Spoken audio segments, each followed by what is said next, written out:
Hi everyone. हमने class में ये बात की थी कि मैं आपको ट्यूटोरियल में कुछ वर्ड प्रॉब्लम सॉल्व करवाऊंगा चैप्टर नंबर 2 से। तो आज के इस ट्यूटोरियल के इस पार्ट में पहला पार्ट है। सब्सिक्वेंटली हम डिफरेंट जो चैप्टर 2 के डिफरेंट पार्ट्स हैं उसको आप डिफरेंट वीडियोस में देख सकते हैं।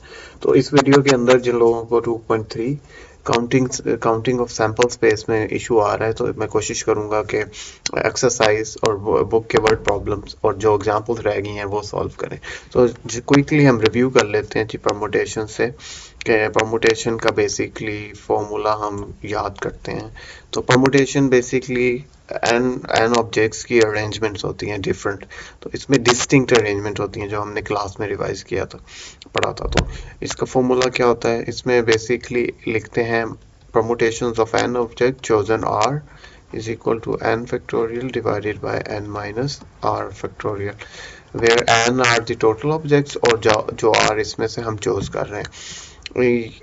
इसमें एक स्पेशल केस बन जाएगा जब n is equal to r, यानी सारे के सारे हम चूज करेंगे तो परमुटेशंस का केस सिंपल बन जाएगा n chosen n, वो बनेगा n फैक्टोरियल।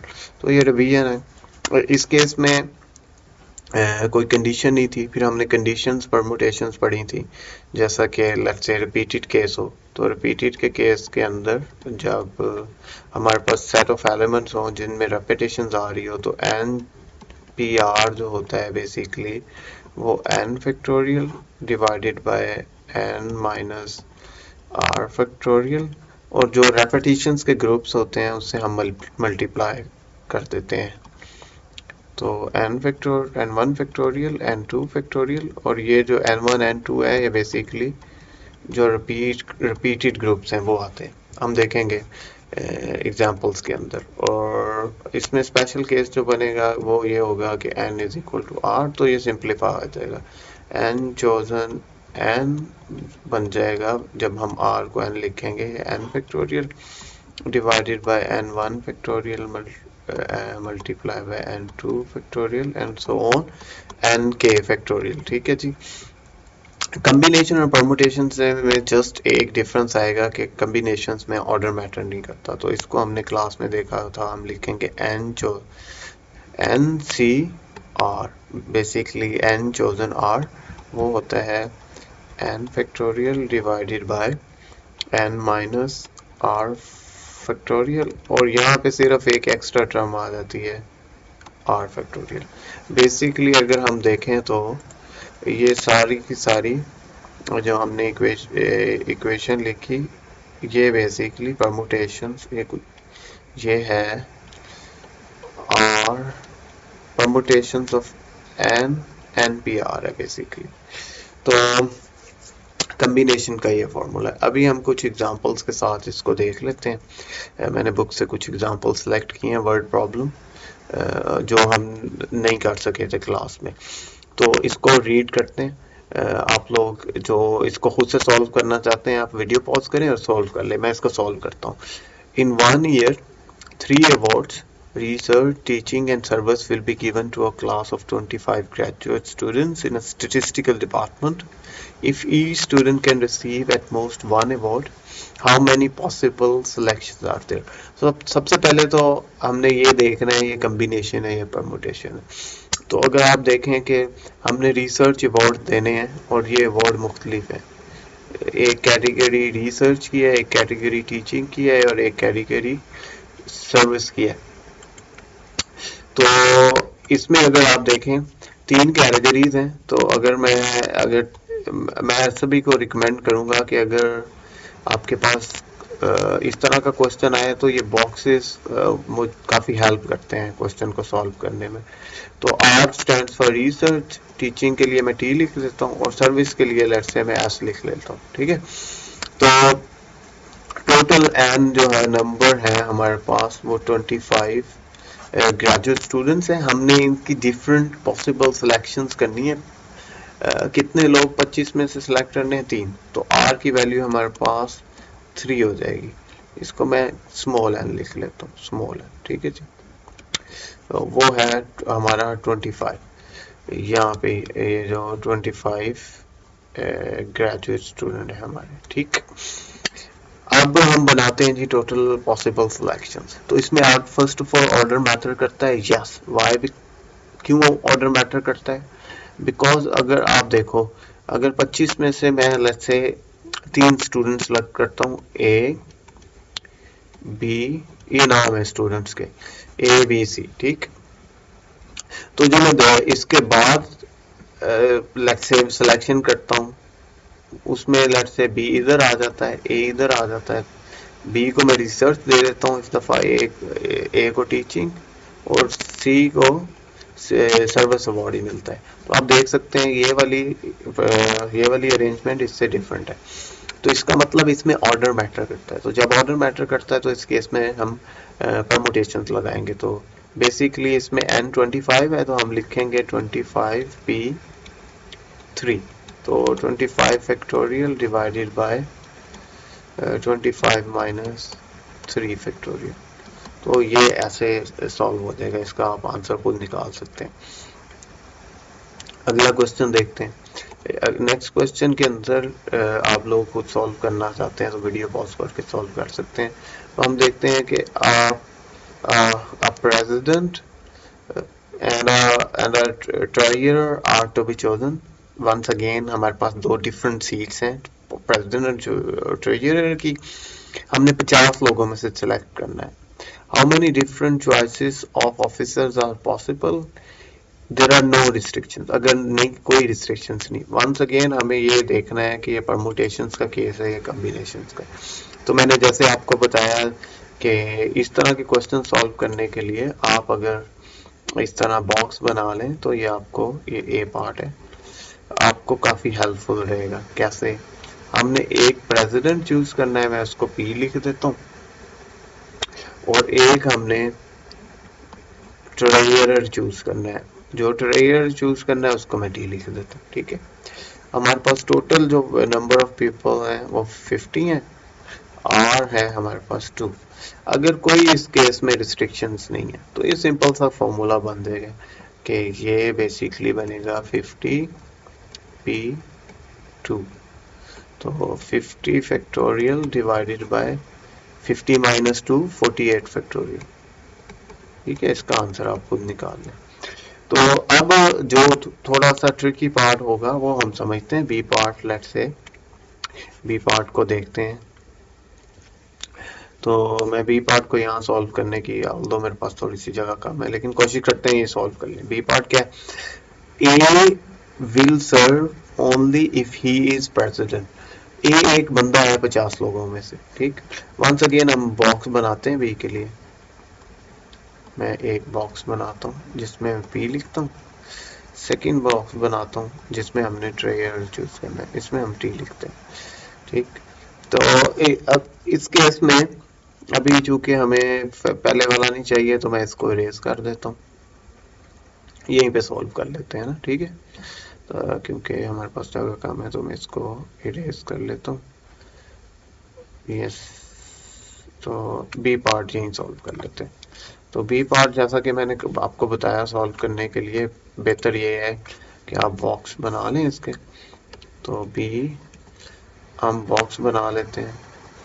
एक हमने प्रेसिडेंट चूज करना है और सेकंड हमने ट्रेजरर चूज करना है, और ए एक बंदा है जो वो सिर्फ और सिर्फ प्रेसिडेंट हो सकता है, ठीक। तो हम, ये कंडीशन आ गई इसके अंदर। तो हम कहते हैं कि जी ए में, ए को तभी सिलेक्ट कर सकते हैं जब वो प्रेसिडेंट के तौर पे एक्ट करेगा। तो अगर ए हम प्रेसिडेंट बना लें तो बाकी 50 में से कितने लोग रह जाएंगे? ऑप्शन हमारे पास 49। तो बेसिकली हमारे पास 49 बनेंगी कॉम्बिनेशंस, लेकिन ये सारे 49 नहीं होंगे। एक और पॉसिबिलिटी भी है, ये देखें वो कौन सी पॉसिबिलिटी है। वो पॉसिबिलिटी बेसिकली ये है जिसमें ए सिलेक्ट ही ना हो। क्वेश्चन ये है कि ए प्रेसिडेंट रहेगा लेकिन ए को सिलेक्ट करना जरूरी नहीं है, ठीक है। तो दूसरे केस में ये हो सकता है कि ए को हम चूज ही ना करें। तो अगर हम ए को चूज नहीं करेंगे तो हमारे पास प्रेसिडेंट के लिए कितनी ऑप्शंस रह जाएंगी? 49। और एक बंदा हमने इधर सिलेक्ट कर लिया तो बाकी 48 रह जाएंगे। तो ये बेसिकली 48 मल्टीप्लाई बाय 49 हो जाएगा 2352 और इन दोनों को ऐड करें तो आंसर आ जाएगा। ये टोटल पॉसिबिलिटीज है। तो बेसिकली जब बी पार्ट में ए जब सिलेक्ट नहीं करेंगे तो हमारे पास 49 पीपल हो जाएंगे। तो ये बेसिकली दो सीटें हैं 49 पीपल के लिए।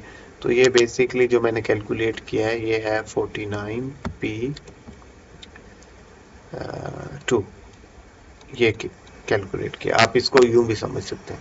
तो ये बी पार्ट हो गया। अब इसका सी पार्ट देखते हैं आगे इस एग्जांपल का। B and C will serve together और नॉट एट ऑल। बी और सी जो एन था हमारे पास टोटल 50 लोग हैं।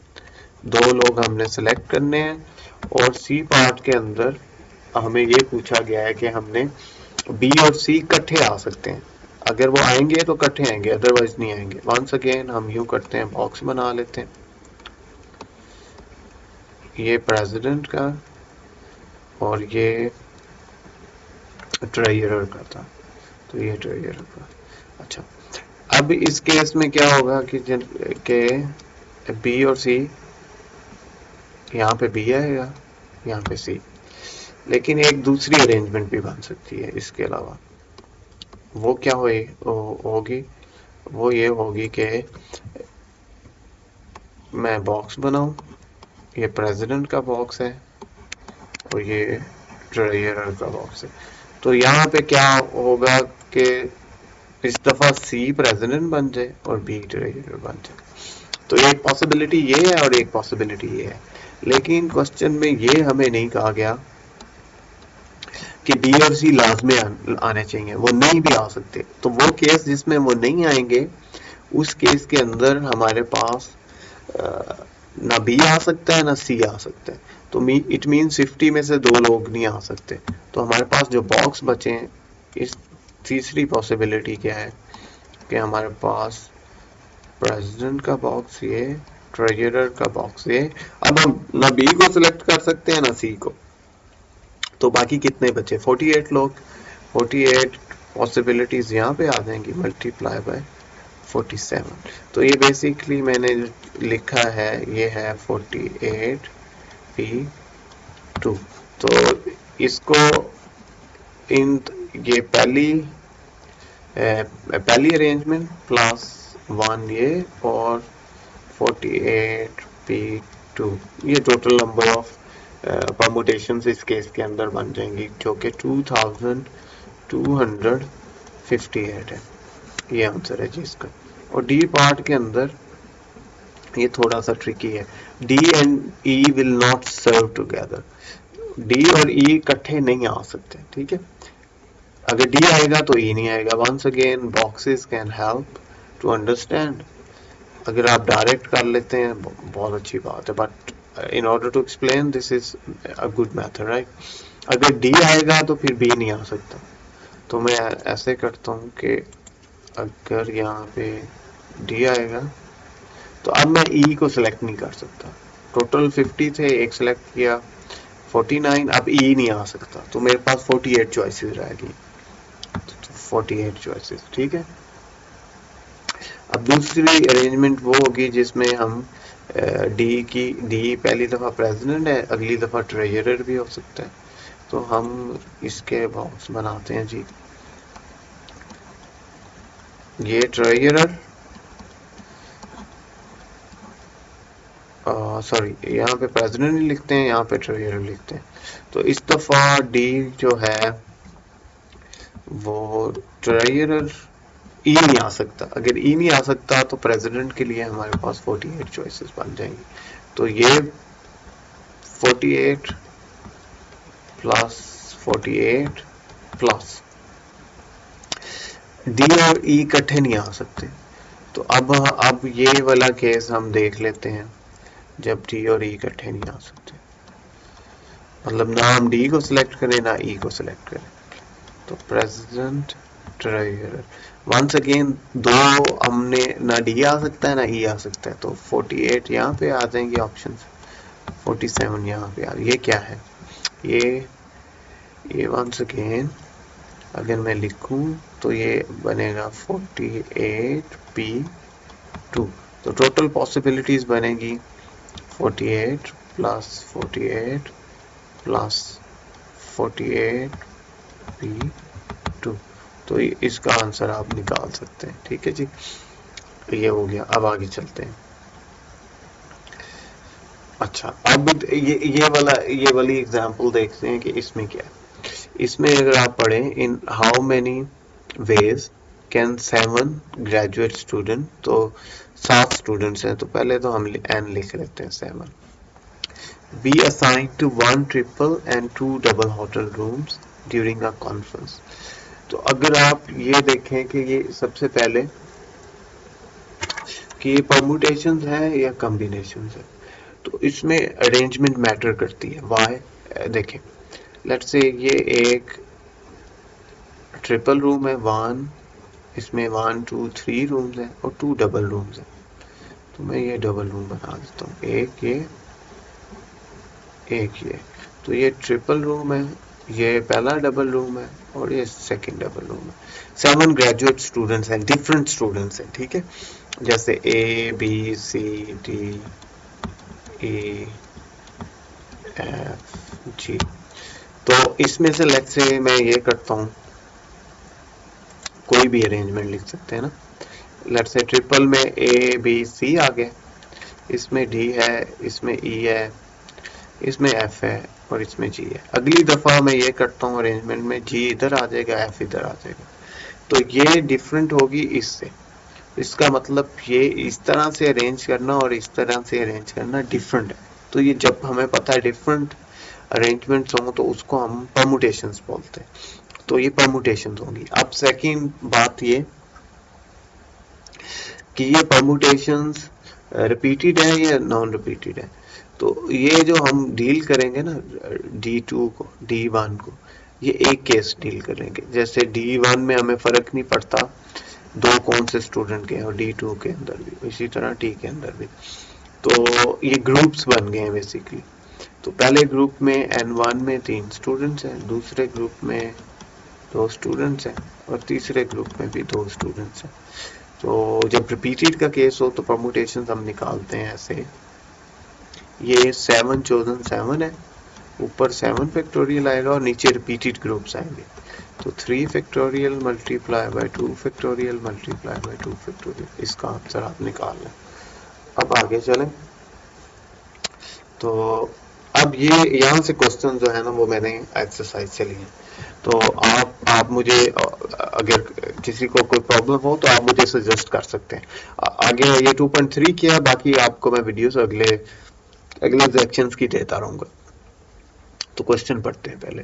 Registration at a large, okay, यूं करके मैं हाईलाइट करूँ इसको, तो एक मिनट मैं रेड कर लेता हूँ। अब ठीक है, अब नजर आएगा। Registration at a large convention are offered 6 sightseeing tours on each of 3 days. In how many ways can a person arrange to go on a sightseeing tour planned by the convention? तो question ये है कि 6 लोग 6 sightseeing tours हैं, 6 tours हैं और 3 दिन है।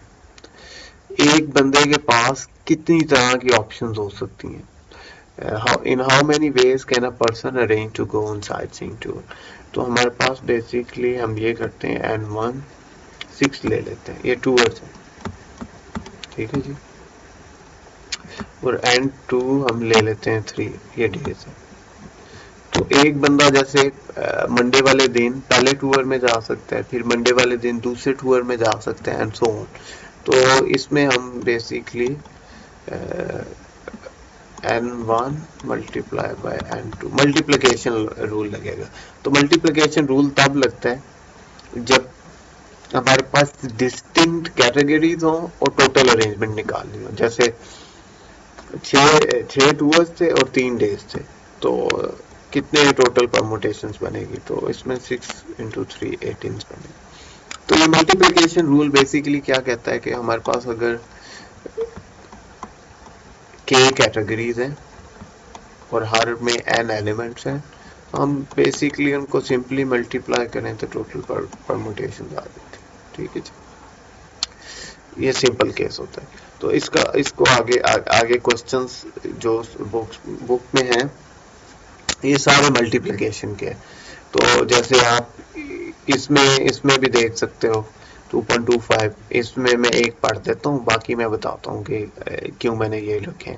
A certain brand of shoe comes in 5 different styles, 5 styles हैं, with each two available in 4 colors हैं। If the store wish to display the pair of these shoes, all of its various styles and colors, how many different pairs? ठीक है, इसमें 2 categories बन गई हैं।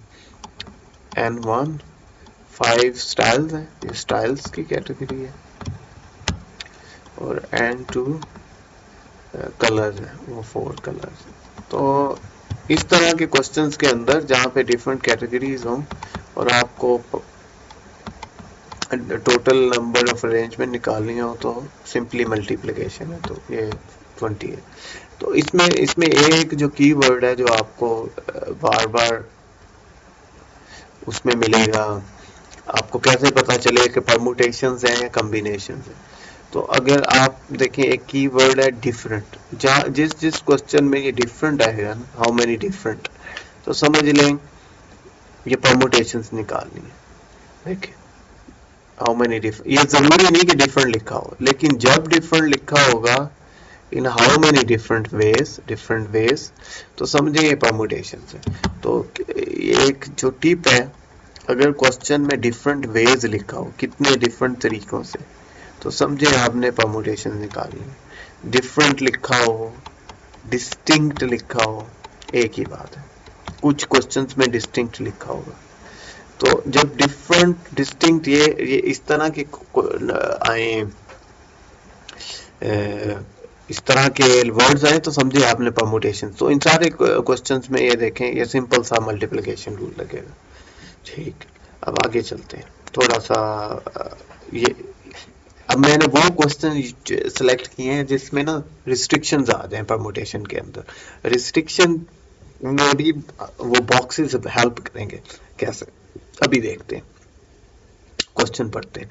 A witness to hit and run accident told the police that the license number contained the letters RLH followed by 3 digits, the first of which was 5. Question ये कह रहा है कि एक विटनेस है जिसने हिट एंड रन एक्सीडेंट देखा, किसी ने गाड़ी मारी और वो भाग गया, और उस गाड़ी की जो नंबर प्लेट थी उसमें वो स्टार्ट होती थी RLH के साथ, उसके बाद 3 डिजिट्स आते हैं, the first of which was 5, और उसको इतना याद है कि पहला 5 है। If the witness can not recall the last 2 digits but is certain that all 3 digits are different, find the maximum number of automobile registration that the police may have to check. तो इसमें आप देखें ना, automobile की जो number plates होती हैं, तो ये तो परमुटेशंस का केस है, बिकॉज ऑटोमोबाइल की जो नंबर्स होते हैं उनकी अरेंजमेंट मैटर करती है, A B is not equal to B है। तो क्वेश्चन ये पूछ रहा है कि बेसिकली एक बंदे ने कार के पीछे नंबर प्लेट लगी हुई थी, ये नंबर प्लेट हम बॉक्सेस में लिख लेते हैं, और उसके ना बेसिकली 6 प्लेसेस हैं, उसमें 3 जो है वो डिजिट्स हैं, लास्ट 3 डिजिट्स हैं और डिफरेंट है। वंस अगेन आप देखो, आपने गौर किया होगा 3 डिजिट्स आर डिफरेंट, तो ये परमुटेशन का केस है। लेकिन वो इतना रिकॉल करता है कि जो फर्स्ट वाले हैं वो RLH हैं, और जो फर्स्ट डिजिट है वो 5 से स्टार्ट होता है। अब उसको याद नहीं है कि लास्ट 2 कैसे स्टार्ट होते हैं, तो ये रिस्ट्रिक्टेड वाला केस है ना। तो इस तरह के जितने क्वेश्चंस, जैसे ये पूछा जा सकता है कि एक वर्ड है जो स्टार्ट है, ठीक, START, तो उसमें अगर हम उसकी डिफरेंट अरेंजमेंट निकालनी है जिसमें फर्स्ट S फिक्स हो, बाकी कितने हो, तो जिस ऐसे केसेस जिसमें परमुटेशंस में कुछ प्लेसेस फिक्स हो, तो बेहतर ये है कि आप ऐसे बना लें, जो प्लेसेस फिक्स हैं वो लिख लें, बाकी जो फ्री हैं उनको उन पे देखें कितनी पॉसिबिलिटीज बन सकती हैं। अब 2 प्लेसेस फ्री हैं हमारे पास, हम कितनी चॉइसेस हैं इस प्लेस के लिए, 9, बिकॉज यहाँ पे 0 1 2 3 4 5 6 8 9 आ सकता है ना। ठीक, अच्छा यहाँ पे अगर 9 आ सकता है और उसको ये भी याद है, यहाँ भी 9 आ सकता था, लेकिन उसको ये याद है कि ये सारे वर्ड्स जो थे ना डिजिट वो डिफरेंट है।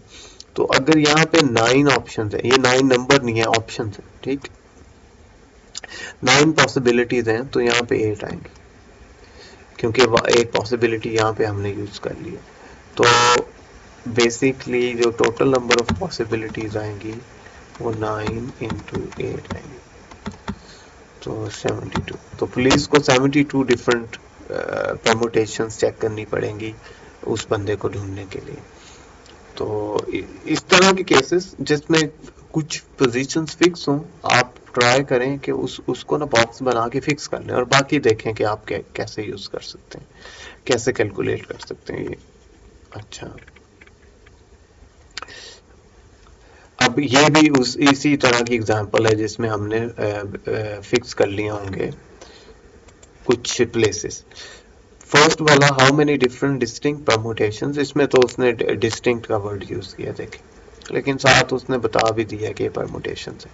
Can be made from the letter word column, तो फर्स्ट वाला तो इजी है, इसमें कोई रिस्ट्रिक्शन नहीं। कॉलम में कितने लेटर्स है, 1 2 3 4 5 6 7, 7 फैक्टोरियल है। अगर इसको परमुटेशंस की फॉर्म में लिखना हो तो ये बनेगा 7p7। तो 7 डिस्टिंक्ट है, इसमें रेपिटेशन नहीं थी, तो इसलिए ये मैंने 7 फैक्टोरियल लिख लिया। अब सेकंड में होगी restriction, how many of these permutation start with the letter m। अब m से हम यूं करते हैं, जब भी मैंने कहा रिस्ट्रिक्शन वाला आया तो बॉक्स बना लें तो हेल्पफुल है। 3 4 5 6 7 लेटर्स हैं और हमने ये ढूंढना है कि वो वाले लेटर्स जो स्टार्ट होते हैं m से, तो m फिक्स कर लेते हैं, ये फिक्स हो गया। अब हमारे पास ये कितनी पोजीशंस फ्री है, हमारे पास 6 पोजीशंस फ्री है ना। तो जब 6 पोजीशंस फ्री हैं और 6 ही हमारे पास लेटर्स हैं, तो ये बन जाएगा 6p6, बेसिकली 6 फैक्टोरियल बनेगा। तो ये तो आसान सा केस था, चलें आगे चलते हैं। तो बेसिकली ये मैंने इसलिए सिलेक्ट किया ऐसे केसेस जिसमें आप प्लेसेस फिक्स कर लें, तो फिर कितनी बनेगी। फॉर एग्जांपल ये क्वेश्चन भी हो सकता था कि पहला m हो और लाजमी तौर पे आखिरी वाला s हो, तो मैं s यहाँ पे लिख लेता और बाकी 5p5 बन जाता। तो जिनमें प्लेसेस फिक्स हो आप ऐसे सॉल्व कर लें। अच्छा आगे चलते हैं। अब ये वो वाली एग्जांपल जिसमें होगा ये उसमें से मैंने एग्जांपल चूज की है जब आपको ऑब्जेक्ट्स को अल्टरनेट अरेंज करना हो, जो मैंने आई थिंक क्लास में भी कराई थी, लेकिन ये इंपॉर्टेंट है इसलिए मैंने दोबारा सेलेक्ट कर ली। 4 बॉयज हैं 5 गर्ल्स हैं, तो आप अल्टरनेट देखें ये वर्ड, ऐसे क्वेश्चन जिसमें हमने अल्टरनेट अरेंज करना हो तो क्या करेंगे। तो हम यूं करते हैं, जो आपने करना ये है कि जो ज्यादा होंगे उससे स्टार्ट करना है, जैसे गर्ल्स ज्यादा हैं तो आप लिखेंगे जी जी, अल्टरनेट यूं सॉल्व कर लें, 5g 5 गर्ल्स हैं और हमारे पास 4 बॉयज हैं, लेकिन कंडीशन ये है कि वो अल्टरनेट बैठे। ठीक, 4 हो गए। तो हमने कैलकुलेट ये करना है कि कितनी डिफरेंट अरेंजमेंट बन सकती हैं। तो 4 बॉयज हैं, अगर मैं यहाँ पे पहला बॉय सिलेक्ट करूँ तो मेरे पास 4 ऑप्शन है, दूसरा करूँ तो 3 ऑप्शन रह जाएंगी। यहाँ पे अब मैंने 2 बॉय चूज कर लिए हैं, 2 रह गए तो 2 ऑप्शन, 3 चूज कर लिए हैं तो 1 ऑप्शन। तो बेसिकली y 4 फैक्टोरियल। तो जितने अल्टरनेटिव केस में जितने ग्रुप्स बनेंगे ना, आपने उसको फैक्टोरियल में लिख लेना है। मैं अभी इसको और भी एक्सप्लेन करूंगा। तो गर्ल्स में पहली गर्ल के लिए 5 ऑप्शन है, दूसरी के लिए 4 है, तीसरी के लिए 3 है। अब 3 यूज कर ली है मैंने, अब 2 रह जाएंगी 1, तो जो गर्ल होगी वो 5 है, तो 5 फैक्टोरियल, ये केस बनेगा। तो ऐसा भी केस हो सकता है जैसे हम 3 कैटेगरीज बनाए, तो इन जनरल अल्टरनेटिव केस के अंदर अगर लेट्स से 3 ब्लूज है हमारे पास, ठीक, और यूं अज्यूम कर लेते हैं कि अल्टरनेट करना है हमने, 4 वाइट्स है, तो ये 4 क्या बनेगा बेसिकली, ये बनेगा 4 फैक्टोरियल मल्टीप्लाई बाय 3 फैक्टोरियल। तो अल्टरनेट में हम यूं करेंगे, इसकी एक थोड़ी सी स्लाइटली डिफरेंट फॉर्म अल्टरनेट की, ये वाला क्वेश्चन है जो आई होप सो मिलता जुलता है, तो इसलिए हमने सिलेक्ट कर लिया। 4 मैरिड कपल्स हैं, have bought 8 seats in the same row, अब 8 seats हैं, ठीक है। In how many different ways they can be seated, पहले वाला तो सिंपल सा है, अब इस पे रिस्ट्रिक्शंस नहीं है ना, 8 सीट्स हैं, 8 सीट्स हैं, 8 लोग हैं, जैसे मर्जी बैठते हैं, तो ये क्या बनेगा 8p8 8 फैक्टोरियल। अब दूसरे वाला रिस्ट्रिक्टेड केस है, if each couple is sit together, अगर यानी कपल्स इकट्ठे इकट्ठे बैठेंगे, तो हम यूं करते हैं, वही बॉक्सेस बना लेते हैं, जैसे ये पहला कपल हो गया, ये सेकंड कपल है, थर्ड कपल, फोर्थ कपल, ठीक। तो अब 4 कपल्स हैं, कंडीशन ये है कि ये 2 लोग इकट्ठे होंगे, ये 2 लोग इकट्ठे होंगे, तो कितनी डिफरेंट अरेंजमेंट्स बनेगी। जैसे ये बॉक्स है, ये दो, उसमें 2 स्लॉट्स है ना, तो ये इकट्ठी आएंगी, तो इसको यूं समझ सकते हैं हम कि ये चार ग्रुप्स हैं 2-2 लोगों के, कपल्स का यही मतलब है ना। तो अगर मैंने इन ग्रुप्स को अरेंज करना हो, तो क्योंकि ये 4 ग्रुप्स हैं, तो टोटल अरेंजमेंट बनेगी 4 फैक्टोरियल। जैसे 4 एंटिटीज हो, चार कोई चीजें हो, और उनको मैंने अरेंज करना हो, क्योंकि हमने इन 2 को अब एक ट्रीट करना है ना, इकट्ठे आएंगे। तो अगर ग्रुप्स हो, तो 4 ग्रुप्स हो, तो अगर मैंने इनको डिफरेंट तरह से अरेंज करना हो, तो ये 4 फैक्टोरियल आएगा। लेकिन अब इसमें एक एडिशनल चीज भी है, चूंकि एक ग्रुप के अंदर लेट्स से मैं ये कहता हूं कि ग्रुप के अंदर लेट्स से जो कपल है, हाँ ये क्या हो रहा है, ये कपल जो है, लेट्स से पहली अरेंजमेंट में ए बी बैठा हुआ है, यानी फीमेल इधर है, मेल इधर है, तो ये एक अरेंजमेंट ये भी बन सकती है जिसमें बी इधर आ जाए, ए इधर आ जाए, यानी बी ए हो जाए। तो ए ग्रुप 2 तरह से बैठ सकता है, जैसे ये 2 तरह से बैठ सकते हैं, फिर ये भी 2 तरह से बैठ सकता होगा, ये भी 2 तरह से हो सकता है, ये भी 2 तरह से हो सकता है। तो 4 फैक्टोरियल, तो ये रेड वाले बॉक्सेस को हम अरेंज कर सकते हैं।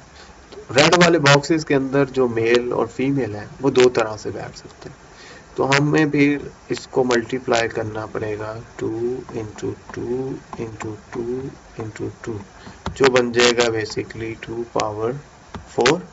ये बॉक्स के अंदर लोग कैसे बैठ सकते हैं, और जो रेड बॉक्सेस हैं जो कपल्स को रिप्रेजेंट कर रहे हैं, वो कैसे बैठ सकते हैं, वो 4 फैक्टोरियल। तो इसको आप कैलकुलेट करें तो आपका आंसर आ जाएगा। तो इस तरह से हम ये ग्रुप्स को अरेंज करेंगे। तो आई होप सो ये वाला ट्यूटोरियल आपको हेल्प करेगा। इसके बाद वाली जो मैं वीडियो दूंगा, उसमें इसमें हमने जो सॉल्व की है क्वेश्चंस, वो है सेक्शन 2.3 से, काउंटिंग सैंपल्स पे।